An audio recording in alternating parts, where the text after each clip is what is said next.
कथा के माध्यम से। आखिरकार यमराज और महाशिव का क्यों हुआ था महायुद्ध? आखिरकार क्या था असली कारण युद्ध का?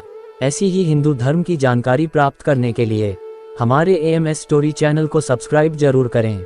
आइए शुरू करते हैं अपनी कथा को, और आप सभी भक्तजनों से अनुरोध है, इस कथा को सुनने के बाद कमेंट बॉक्स में हर हर महादेव लिखना ना भूले। आइए शुरू करते हैं अपनी कथा को। त्रेता युग का समय था। धर्म, अधर्म और भाग्य का चक्र अपनी गति से चल रहा था। एक ओर तपस्वी ऋषि मुनि अपनी साधना में लीन थे, तो दूसरी ओर कुछ असुर और अहंकारी राजा अपनी शक्ति का दुरुपयोग कर रहे थे। लेकिन इस कथा का आरंभ वहां से होता है जहां स्वयं यमराज और महादेव शिव आमने सामने आ गए। नारद मुनि की भविष्यवाणी। नारद मुनि ने एक दिन देवलोक में यमराज से कहा, हे यमराज, पृथ्वी पर एक ऐसा समय आने वाला है जब आपको स्वयं महादेव के साथ युद्ध करना पड़ेगा। यमराज चौंक गए, ये असंभव है देवर्षि, महादेव त्रिलोक के स्वामी हैं, मैं भला उनसे कैसे युद्ध कर सकता हूँ। नारद मुस्कुराए, कर्म, भाग्य और प्रेम, ये तीनों किसी भी देवता के नियमों को चुनौती दे सकते हैं। समय आने दो, सब समझ जाओगे। एक भक्त की भक्ति। धरती पर एक महान शिव भक्त था, मार्कंडेय। बचपन से ही उसकी भक्ति अपार थी, लेकिन एक समस्या थी, उसके पिता ने जन्म से पहले ही उसकी आयु मात्र 16 वर्ष तय करवा दी थी। जैसे ही मार्कंडेय की 16वीं वर्षगांठ आई, यमराज स्वयं उसे लेने आ पहुंचे। काला धुआं फैला, दिशाएं कांप उठीं और भयंकर गरज के साथ यमराज प्रकट हुए। मार्कंडेय भयभीत नहीं हुआ, उसने शिवलिंग को कसकर पकड़ लिया और महादेव का ध्यान करने लगा। भोलेनाथ, रक्षा कीजिए। यमराज ने चला पाश। यमराज ने कहा, हे बालक, तुम्हारी आयु समाप्त हो चुकी है, समय पूरा हो चुका है, मेरा पाश तुम्हें बंधन में लेने आया है। मार्कंडेय की आंखों में आंसू थे, लेकिन उसकी भक्ति अडिग थी। उसने शिवलिंग से लिपटकर जोर से कहा, हर हर महादेव। यमराज ने कोई उत्तर नहीं दिया। उन्होंने अपना कालपाश निकाला और हवा में घुमाया। पूरा आकाश काले बादलों से भर गया। बिजली चमकी, और जैसे ही पाश मार्कंडेय की ओर बढ़ा, त्राहि माम शिव शंभो, महादेव का प्रलयकारी रूप। अचानक महाकाल स्वयं प्रकट हो गए। तांडव मच गया, दिशाएं कांप उठीं, समुद्र गरज उठा, महादेव की जटाओं से अग्नि निकलने लगी। यमराज, महादेव की हुंकार से तीनों लोग कांप गए। यमराज स्तब्ध रह गए। प्रभु, ये तो प्रकृति का नियम है, कोई अमर नहीं। शिवजी के नेत्र क्रोध से लाल हो गए। उन्होंने त्रिशूल उठाया और यमराज की ओर चल पड़े। जो मेरे भक्त को छूने का प्रयास करेगा, उसे मेरे रुद्र रूप का सामना करना होगा। यमराज ने अपना दंड उठाया। दोनों के बीच भीषण युद्ध छिड़ गया। ब्रह्मांड हिल उठा, देवता भयभीत हो गए। युद्ध का अंत। महादेव ने अपने त्रिशूल से यमराज को घायल कर दिया। पूरा लोक हाहाकार कर उठा। स्वयं ब्रह्मा जी और विष्णु जी प्रकट हुए। महादेव, क्रोध शांत कीजिए, यदि यमराज नहीं रहे तो संसार का संतुलन बिगड़ जाएगा। महादेव कुछ क्षण रुके, फिर बोले, यमराज जीवों के कर्मों का फल देने के लिए हैं, लेकिन मेरे भक्त के जीवन का निर्णय मैं करूंगा। उस दिन से मार्कंडेय अमर हो गए और महादेव को मृत्युंजय कहा जाने लगा, जो मृत्यु को भी जीत सकते हैं। शिक्षा। ये कथा हमें सिखाती है कि सच्ची भक्ति में इतनी शक्ति होती है कि स्वयं मृत्यु भी हार मान सकती है। लेकिन हर देवता का अपना कर्तव्य होता है और संतुलन बनाए रखना आवश्यक है। हर हर महादेव। यमराज और शिवजी का युद्ध भाग 2। पिछले भाग में शिवभक्त मार्कंडेय को बचाने के लिए महादेव ने यमराज से युद्ध किया। त्रिशूल के प्रहार से यमराज घायल हो गए और देवताओं ने आकर महादेव को शांत किया। लेकिन इस युद्ध का असर संपूर्ण सृष्टि पर पड़ा। योजक चिन्ह, योजक चिन्ह, योजक चिन्ह। यमलोक में हलचल। यमराज का पराजित होना कोई छोटी बात नहीं थी। यमलोक में हलचल मच गई। उनके सेवक भयभीत थे। चित्रगुप्त परेशान होकर बोले, प्रभु, यदि आप नहीं रहे तो न्याय और कर्मों का लेखा जोखा कैसे चलेगा। यमराज मौन थे। उन्हें भी समझ नहीं आ रहा था कि अब क्या होगा। ब्रह्मांड का संतुलन बिगड़ चुका था। इसी बीच यमलोक के द्वार पर एक दिव्य प्रकाश प्रकट हुआ। एक गूंजती हुई आवाज आई, यमराज, क्या तुम्हें अपनी पराजय स्वीकार है। नारायण का आगमन। यमराज उठकर खड़े हो गए। प्रभु विष्णु। भगवान विष्णु अपने शंख, चक्र, गदा और पद्म के साथ प्रकट हुए। उनके मुख पर गंभीरता थी। यमराज, तुम देवताओं में से एक हो। यदि तुम्हारी हार ऐसे ही होती रही तो संसार में मृत्यु का संतुलन कैसे रहेगा। यमराज बोले, प्रभु, मैं नियमों के अनुसार कार्य करता हूँ, लेकिन महादेव स्वयं नियमों से परे हैं। मैं उनसे कैसे युद्ध कर सकता हूँ?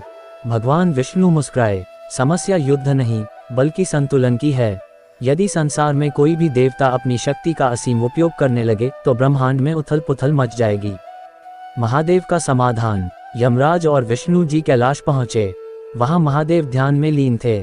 जैसे ही वे पहुंचे, शिव जी ने नेत्र खोले। यमराज ने हाथ जोड़कर कहा, महादेव, मैंने अपना कर्तव्य निभाया, लेकिन आपने मुझे रोक दिया। यदि मृत्यु का नियम ही टूट जाए तो संसार का क्या होगा? महादेव मुस्कुराए, यमराज, नियम आवश्यक हैं, लेकिन सच्ची भक्ति से बड़े कोई नियम नहीं होते। भगवान विष्णु बोले, महादेव, यदि हर भक्त मृत्यु को टालने लगे तो संसार में कोई मरेगा ही नहीं। तब नया जीवन कैसे जन्म लेगा? शिव जी गंभीर हो गए। कुछ क्षण सोचने के बाद बोले, यमराज, मैं तुम्हारा अधिकार वापस नहीं लूंगा, लेकिन कुछ अपवाद रहेंगे। जो मृत्युंजय मंत्र का जाप करेंगे और सच्ची भक्ति से मेरी शरण में आएंगे, वे अकाल मृत्यु से बच सकते हैं। यमराज ने सिर झुका दिया। प्रभु, मुझे आपका निर्णय स्वीकार है। संसार में एक नया नियम। उस दिन से महामृत्युंजय मंत्र की महिमा बढ़ गई। जो सच्चे हृदय से इसका जाप करता, उसकी अकाल मृत्यु टल जाती। लेकिन अंततः हर किसी को मृत्यु को स्वीकार करना ही होता। इस प्रकार महादेव और यमराज के युद्ध का अंत हुआ और ब्रह्मांड में संतुलन पुनः स्थापित हुआ। शिक्षा। 1. नियम आवश्यक हैं, लेकिन भक्ति में असीम शक्ति होती है। 2. हर चीज का संतुलन जरूरी होता है। असीम जीवन भी हानिकारक हो सकता है। 3. महादेव की शरण में जाने वाले भक्त को कोई बाधा छू नहीं सकती। हर हर महादेव। यमराज और शिव जी का युद्ध भाग 3। पिछले भाग में महादेव और यमराज के बीच युद्ध समाप्त हुआ। भगवान विष्णु ने ब्रह्मांड का संतुलन बनाए रखने के लिए महामृत्युंजय मंत्र का वरदान दिया। परंतु ये कहानी यहीं खत्म नहीं हुई। योजक चिन्ह योजक चिन्ह योजक चिन्ह। यमराज की परीक्षा। समय बीतता गया। संसार में महादेव के महामृत्युंजय मंत्र की महिमा फैलने लगी। लोग इस मंत्र का जाप करने लगे और अकाल मृत्यु से बचने की प्रार्थना करने लगे। यमराज ने एक दिन चित्रगुप्त से पूछा, कितने मनुष्यों की अकाल मृत्यु टाली गई है? चित्रगुप्त ने सिर झुका लिया। प्रभु, अब तक हजारों मनुष्य बच चुके हैं, लेकिन इससे संसार का संतुलन बिगड़ने लगा है। पृथ्वी पर अधिक जनसंख्या होने लगी है।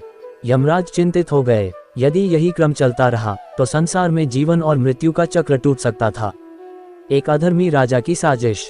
उसी समय धरती पर राजा वासुदेव नाम का एक अधर्मी राजा राज करता था। वह अहंकारी था और अपनी मृत्यु से बहुत भयभीत था। उसने अपने महल में महामृत्युंजय यज्ञ करवाना शुरू कर दिया। दिन रात मंत्रों का जाप होता और राजा के जीवन की रक्षा के लिए विशेष अनुष्ठान किए जाते। यमराज ने ये देखा और कहा, ये तो अन्याय है। जो व्यक्ति अधर्म के मार्ग पर चलता है, उसकी रक्षा कैसे की जा सकती है? परंतु नियम तो नियम था। राजा वासुदेव की अकाल मृत्यु टल गई। यमराज की विनती। यमराज एक बार फिर कैलाश गए। महादेव ध्यान में लीन थे। यमराज ने हाथ जोड़कर कहा, प्रभु, भक्ति का वरदान केवल धर्मपरायण भक्तों के लिए होना चाहिए, अधर्मियों के लिए नहीं। महादेव ने नेत्र खोले। उनकी आंखों में दिव्य तेज था। यमराज, मैं तुम्हारी बात समझता हूँ, लेकिन हर वरदान के साथ परीक्षा भी आती है। सच्ची भक्ति वही है जो निस्वार्थ हो। अधर्मी चाहे जितने अनुष्ठान कर ले, यदि उसका हृदय शुद्ध नहीं है तो वह मेरी कृपा का पात्र नहीं बनेगा। वासुदेव का अंत। कुछ समय बाद राजा वासुदेव एक महायज्ञ करवा रहा था, लेकिन उसका मन पापों से भरा था। जैसे ही यज्ञ पूर्ण होने वाला था, एक भयानक आंधी आई। बिजली कड़की। अचानक आकाश में एक दिव्य आवाज गूंजी, अधर्मी की भक्ति केवल छलावा है। और उसी क्षण राजा वासुदेव का प्राण हरने के लिए यमराज स्वयं प्रकट हो गए। राजा भयभीत होकर बोला, मैंने महामृत्युंजय मंत्र का जाप करवाया है, तुम मुझे नहीं ले जा सकते। यमराज गरजे, महादेव का आशीर्वाद केवल शुद्ध हृदय वालों के लिए है। अधर्मी चाहे जितने मंत्र पढ़वा ले, उसका अंत निश्चित है। और फिर यमराज ने अपने पास से राजा के प्राण हर लिए। अधर्म पर धर्म की विजय। उस दिन से एक और नियम बना, केवल सच्चे भक्तों को ही महामृत्युंजय मंत्र की कृपा प्राप्त होगी। छल, पाखंड और अधर्मियों के लिए कोई वरदान नहीं होगा। शिक्षा। 1. सच्ची भक्ति केवल शुद्ध हृदय से की जाती है। 2. धर्म और अधर्म के बीच का अंतर ही सृष्टि का संतुलन बनाए रखता है। 3. कोई भी मंत्र तभी फलित होता है जब उसमें श्रद्धा और सच्ची भावना हो। हर हर महादेव। यमराज और शिव जी का युद्ध भाग 4। पिछले भाग में महादेव ने यमराज को समझाया कि केवल सच्चे भक्त ही महामृत्युंजय मंत्र की कृपा के पात्र होंगे। अधर्मी राजा वासुदेव का अंत हुआ और यह सिद्ध हो गया कि छल कपट से मृत्यु को टाला नहीं जा सकता। लेकिन इस निर्णय के बाद भी संसार में हलचल थमी नहीं। योजक चिन्ह योजक चिन्ह योजक चिन्ह। यमलोक में असंतुलन। राजा वासुदेव की मृत्यु के बाद यमलोक में विचित्र घटनाएं होने लगीं। चित्रगुप्त ने चिंता जताई, प्रभु अब लोग मृत्यु को लेकर लापरवाह होने लगे हैं। वे सोचते हैं कि महामृत्युंजय मंत्र का जाप करके वे कभी नहीं मरेंगे। यमराज गंभीर हो गए, यदि लोग मृत्यु को हल्के में लेने लगे तो ये भी अधर्म है। तभी एक और समस्या सामने आई। पृथ्वी पर ऐसे तांत्रिक और ढोंगी बाबा उभरने लगे जो महामृत्युंजय मंत्र को अपने स्वार्थ के लिए बेचने लगे। वे लोगों से कहते, हमारा यज्ञ कराओ तो मृत्यु तुम्हें छू नहीं पाएगी। महादेव का परीक्षण। जब महादेव ने ये सब देखा तो वे मौन हो गए। माता पार्वती ने पूछा, स्वामी आप चिंतित क्यों हैं? शिवजी ने उत्तर दिया, मैं देखना चाहता हूँ कि क्या लोग अब भी सच्ची भक्ति करते हैं या केवल मृत्यु से बचने के लिए मेरा नाम लेते हैं। और फिर महादेव ने अपनी लीला रची। एक साधारण भक्त की परीक्षा। पृथ्वी पर एक निर्धन ब्राह्मण था, देवदत्त। वह सच्चे हृदय से शिवजी की आराधना करता था, लेकिन उसने कभी महामृत्युंजय मंत्र के चमत्कार के लिए प्रार्थना नहीं की। एक दिन यमदूत उसके घर आए। देवदत्त, तुम्हारे जीवन का समय पूरा हो गया है। देवदत्त ने मुस्कुराकर कहा, अगर शिव की इच्छा है तो मैं तैयार हूँ। यमदूत चकित रह गए, तुम महामृत्युंजय मंत्र का जाप करके बच सकते हो। लेकिन देवदत्त ने उत्तर दिया, मैं शिवजी की पूजा उनकी कृपा पाने के लिए करता हूँ, न कि मृत्यु से बचने के लिए। यही सुनकर कैलाश में महादेव प्रसन्न हो गए। वे प्रकट हुए और बोले, हे देवदत्त, तुम्हारी सच्ची भक्ति ने मुझे प्रसन्न कर दिया। मैं तुम्हें दीर्घायु का वरदान देता हूँ। यमराज ने भी सिर झुका लिया। ऐसे ही भक्ति वास्तव में अमर होने योग्य हैं। शिक्षा। 1. सच्ची भक्ति किसी स्वार्थ के लिए नहीं की जाती। 2. मंत्र का प्रभाव तभी होता है जब हृदय पवित्र हो। 3. शिव केवल उन्हीं की रक्षा करते हैं जो बिना किसी डर और लालच के उनकी आराधना करते हैं। हर हर महादेव। यमराज और शिवजी का युद्ध भाग 5। पिछले भाग में महादेव ने एक सच्चे भक्त देवदत्त की परीक्षा ली। जब उसने मृत्यु से बचने के लिए नहीं बल्कि श्रद्धा से शिवजी की पूजा की तो महादेव प्रसन्न होकर उसे दीर्घायु का वरदान दे दिया। लेकिन इसी के साथ एक और समस्या जन्म लेने वाली थी। योजक चिन्ह योजक चिन्ह योजक चिन्ह। यमलोक में विद्रोह। देवदत्त को अमरता का वरदान मिलने की खबर यमलोक तक पहुंची। यमदूतों में हलचल मच गई। चित्रगुप्त चिंतित होकर बोले, प्रभु यदि हर कोई सच्ची भक्ति करने लगे तो मृत्यु का क्या होगा? यमराज गंभीर हो गए। शिवजी के भक्तों की रक्षा करने का अधिकार केवल महादेव को है, लेकिन हमें भी अपना धर्म निभाना होगा। इसी बीच कुछ असुरों ने यह बात सुन ली। वे सोचने लगे कि यदि वे भी शिव की भक्ति का नाटक करें तो वे भी अमर हो सकते हैं। असुरों की चाल। कुछ समय बाद एक शक्तिशाली असुर त्रिलोचन ने शिवजी की तपस्या शुरू कर दी। लेकिन उसका मन छल कपट से भरा था। उसने कठिन तपस्या की और अंततः महादेव प्रकट हुए। मांगो त्रिलोचन, तुम्हारी तपस्या से मैं प्रसन्न हूँ। त्रिलोचन ने झुककर कहा, प्रभु मुझे वरदान दीजिए कि मृत्यु कभी मुझे छू न सके। महादेव ने ध्यान से देखा। उन्हें पता था कि त्रिलोचन का हृदय पवित्र नहीं है। फिर भी वे मुस्कुराए और बोले, मृत्यु से बचने का एक ही मार्ग है, सच्ची भक्ति। त्रिलोचन ने सिर झुका लिया और मन ही मन सोचा, अब तो मैं अमर हो गया। लेकिन शिवजी ने आगे कहा, जो सच्चे हृदय से मेरा ध्यान करेगा वही इस वरदान का अधिकारी होगा। त्रिलोचन को ये बात समझ नहीं आई। उसने सोचा कि अब उसे कोई नहीं मार सकता। यमराज का निर्णय। कुछ समय बाद त्रिलोचन ने धरती पर अत्याचार करना शुरू कर दिया। उसने स्वयं को अमर समझ लिया और निर्दोष लोगों को मारने लगा। जब यमराज को ये पता चला तो वे क्रोधित हो गए। अब यह अन्याय सहन नहीं होगा। यमराज स्वयं अपनी गदा उठाकर त्रिलोचन का अंत करने धरती पर आ गए। शिवजी और यमराज आमने सामने। जैसे ही यमराज ने त्रिलोचन को अपने पाश में बांधना चाहा, आकाश में तेज प्रकाश फैला और महादेव प्रकट हो गए। यमराज, क्या तुम मेरे भक्त को लेने आए हो? यमराज बोले, प्रभु यह आपका भक्त नहीं, केवल छल करने वाला असुर है। यह मृत्यु से बचने के लिए आपकी भक्ति का ढोंग कर रहा है। शिवजी मुस्कुराए, तो फिर इसे मृत्यु से बचने का अधिकार नहीं। और जैसे ही शिवजी ने त्रिलोचन की ओर देखा, असुर भयभीत हो गया। उसकी सच्चाई प्रकट हो चुकी थी। यमराज ने अपना कालपाश चलाया और त्रिलोचन की आत्मा यमलोक पहुंच गई। असुरों का भ्रम टूट गया। इस घटना के बाद सभी असुर समझ गए कि शिवजी की कृपा छल कपट से नहीं मिल सकती। यमराज भी संतुष्ट हो गए। उन्होंने सिर झुकाकर शिवजी को प्रणाम किया और कहा, प्रभु, आपका न्याय सर्वोच्च है। यमराज और शिवजी का युद्ध भाग 6। पिछले भाग में असुर त्रिलोचन ने अमरता पाने के लिए शिवजी की भक्ति का ढोंग किया, लेकिन उसकी असलियत उजागर होते ही यमराज ने उसका अंत कर दिया। ये सिद्ध हो गया कि छल और पाखंड से शिवजी की कृपा प्राप्त नहीं हो सकती। लेकिन इस घटना के बाद एक और बड़ा संकट आने वाला था। योजक चिन्ह, योजक चिन्ह, योजक चिन्ह। यमलोक में आत्माओं की बगावत। त्रिलोचन की आत्मा जब यमलोक पहुंची तो वहां अन्य मृत आत्माएं उसे देखकर चौंक गईं। एक पापी आत्मा बोली, क्या त्रिलोचन भी मृत्यु को नहीं हरा सका? तभी एक और आत्मा क्रोधित होकर बोली, अगर त्रिलोचन जैसे शक्तिशाली असुर की भी मृत्यु हो गई तो फिर इस ब्रह्मांड में न्याय कैसा? धीरे धीरे कई आत्माएं असंतुष्ट होने लगीं। यमलोक में हाहाकार मच गया। कुछ आत्माएं यमराज के न्याय पर ही सवाल उठाने लगीं। चित्रगुप्त ने घबराकर कहा, प्रभु, ये तो अनर्थ हो रहा है। यदि आत्माएं आपके निर्णय को न माने तो यमलोक में अराजकता फैल जाएगी। यमराज गंभीर हो गए। ये समस्या बड़ी है, इसे हल करना ही होगा। यमराज का कैलाश जाना। यमराज तुरंत कैलाश पहुंचे। महादेव ध्यान में लीन थे।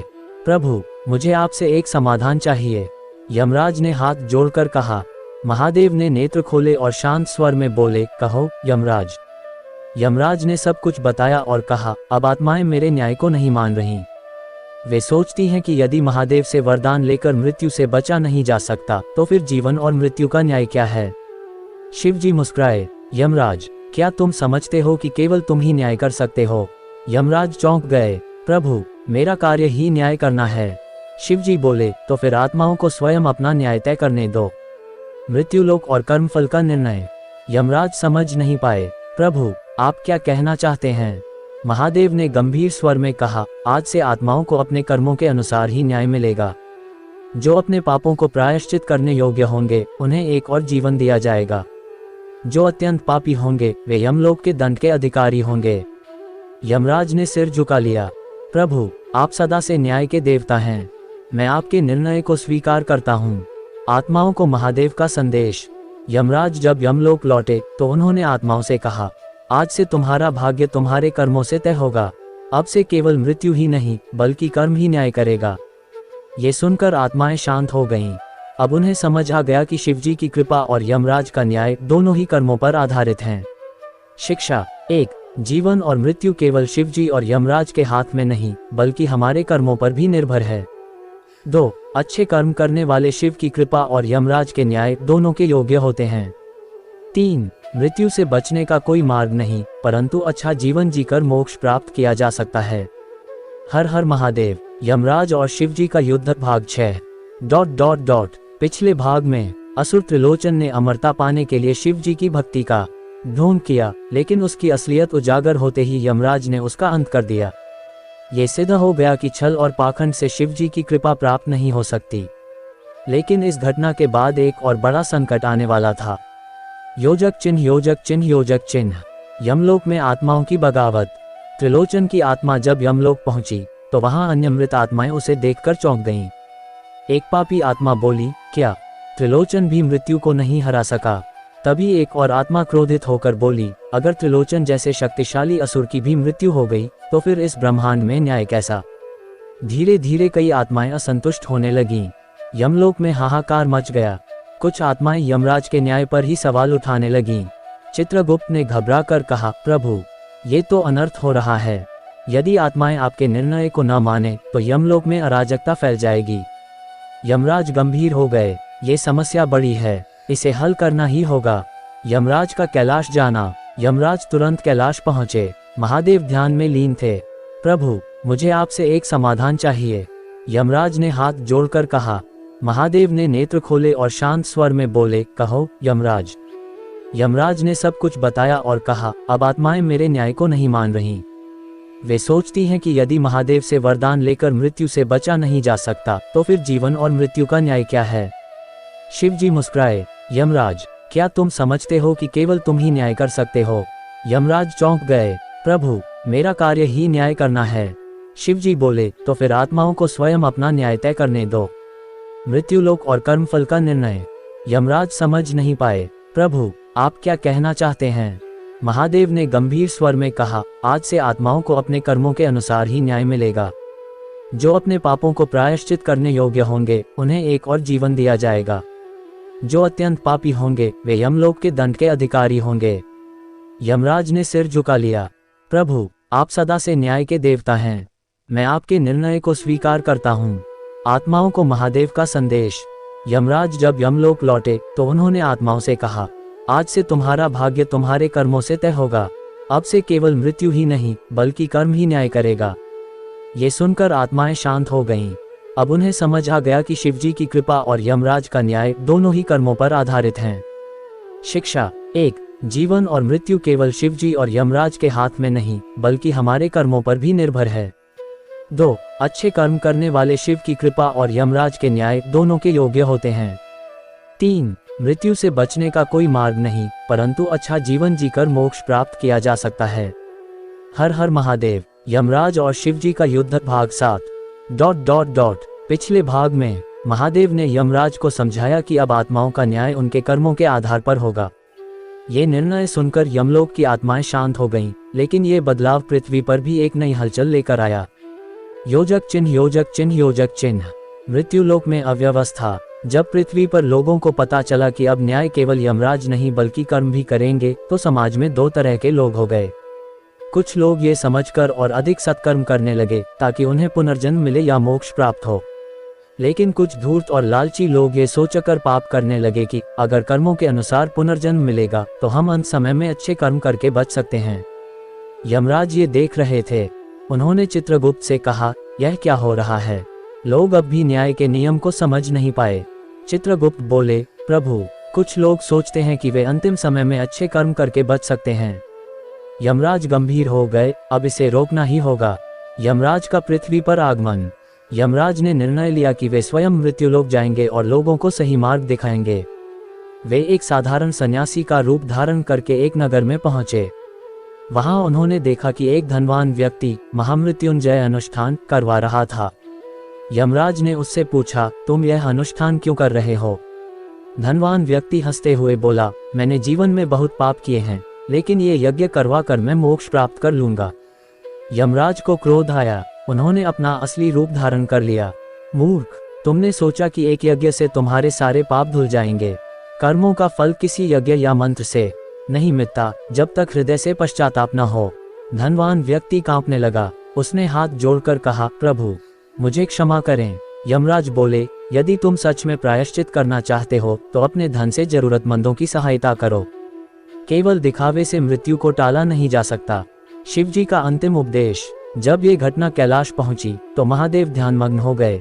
माता पार्वती ने पूछा, स्वामी, आप चिंतित क्यों हैं? महादेव बोले, लोग मृत्यु को छलने की कोशिश कर रहे हैं लेकिन वे यह नहीं समझते कि जीवन का असली उद्देश्य क्या है। इसके बाद महादेव ने पृथ्वी पर एक दिव्य संदेश भेजा, मृत्यु से मत डरो, अधर्म से डरो।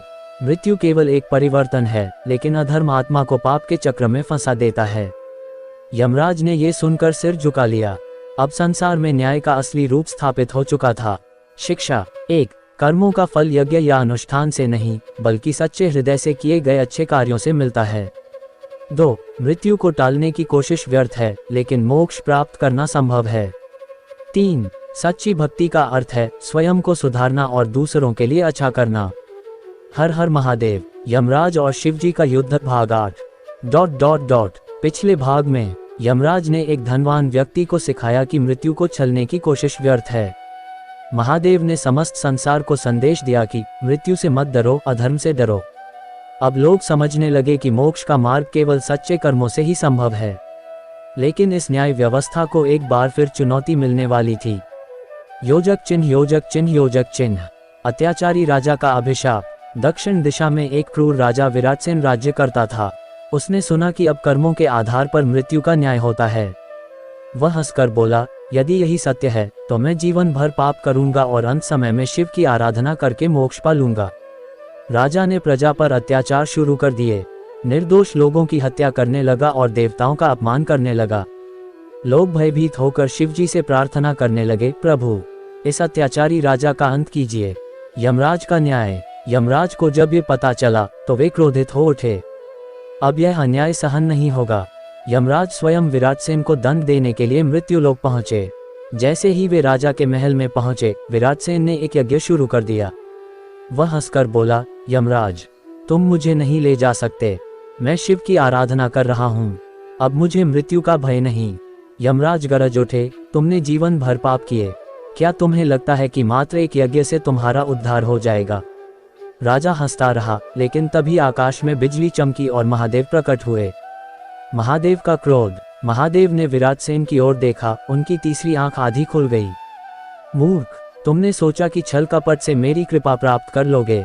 विराटसेन कांप उठा। उसने हाथ जोड़कर कहा, प्रभु, मैं क्षमा चाहता हूँ। शिवजी बोले, क्षमा केवल उनके लिए होती है जो वास्तव में पश्चाताप करते हैं। तुम्हारा अंत निश्चित है। यमराज ने अपना कालपाश फेंका और विराटसेन की आत्मा यमलोक में चली गई। अधर्म का नाश और सच्चा मोक्ष। इस घटना के बाद समस्त संसार को यह समझ आ गया कि मृत्यु से बचने का एकमात्र मार्ग मोक्ष है और मोक्ष केवल सच्चे कर्मों और भक्ति से प्राप्त किया जा सकता है।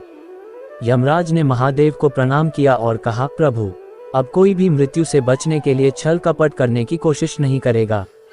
शिवजी मुस्कुराए, यही सनातन सत्य है। अंतिम शिक्षा। 1. छल और पाखंड से मोक्ष प्राप्त नहीं किया जा सकता। 2. अंत समय में किया गया दिखावटी पश्चाताप किसी काम का नहीं होता।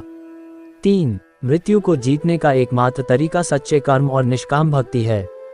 हर हर महादेव। जय यमराज। यमराज और शिवजी का युद्ध अंतिम भाग। ... पिछले भाग में राजा विराटसेन ने सोचा कि वह पाप करके भी अंत समय में शिवजी की आराधना कर मोक्ष पालेगा।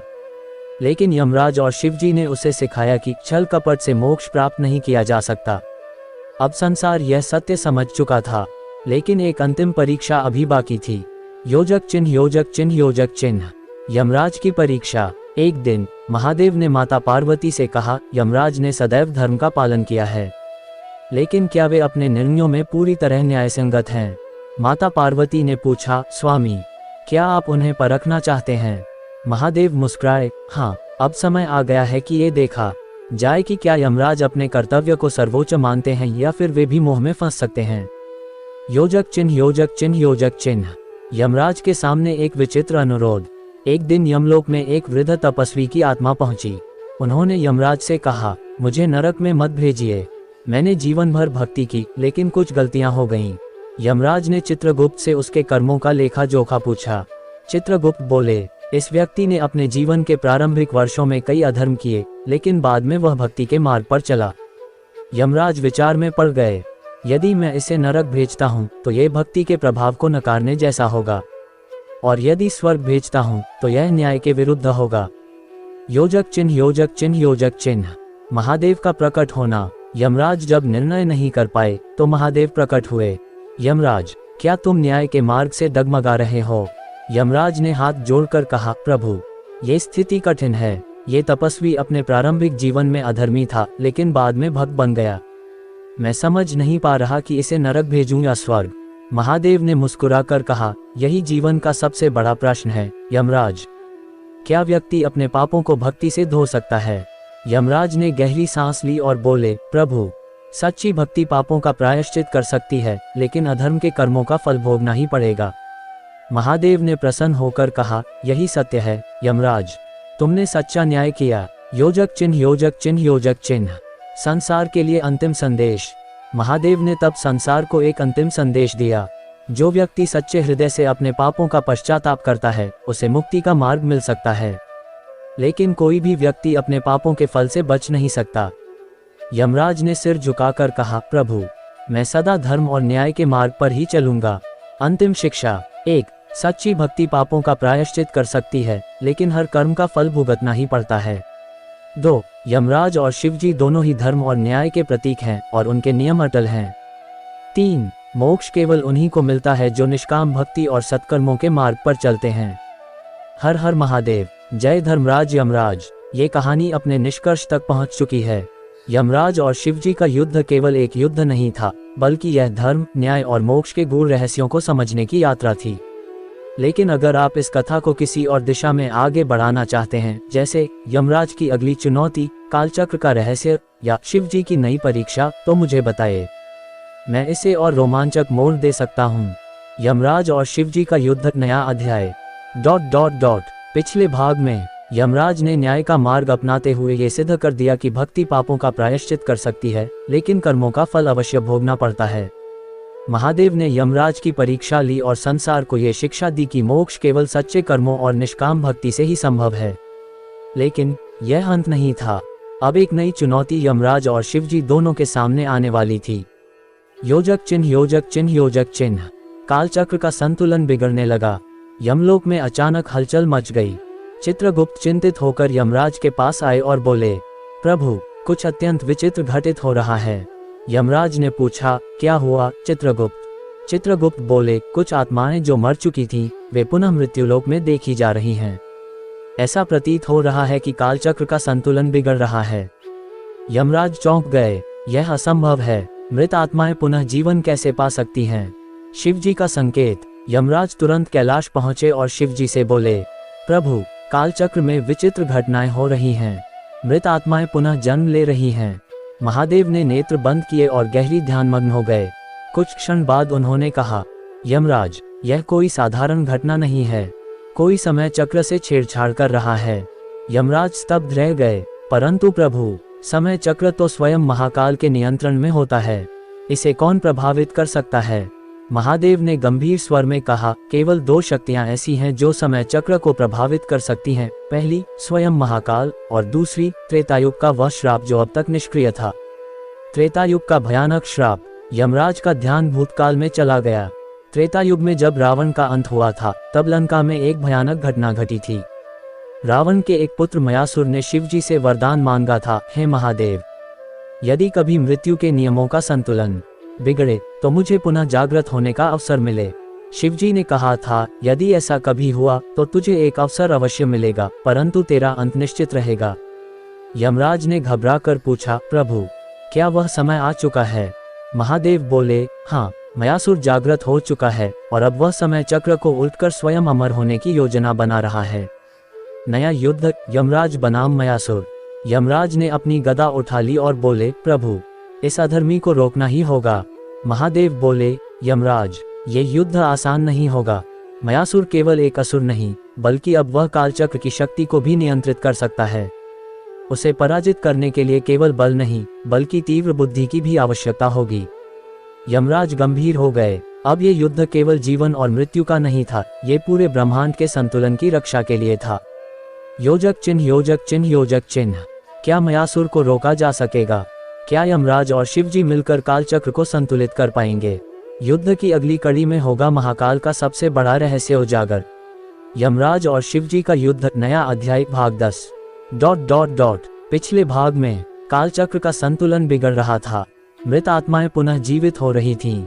शिवजी ने यमराज को बताया कि त्रेतायुग में श्रापित मयासुर अब जागृत हो चुका है और समय चक्र को पलटकर अमर होने की योजना बना रहा है।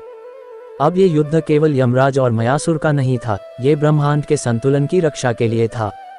योजक चिन्ह, योजक चिन्ह, योजक चिन्ह।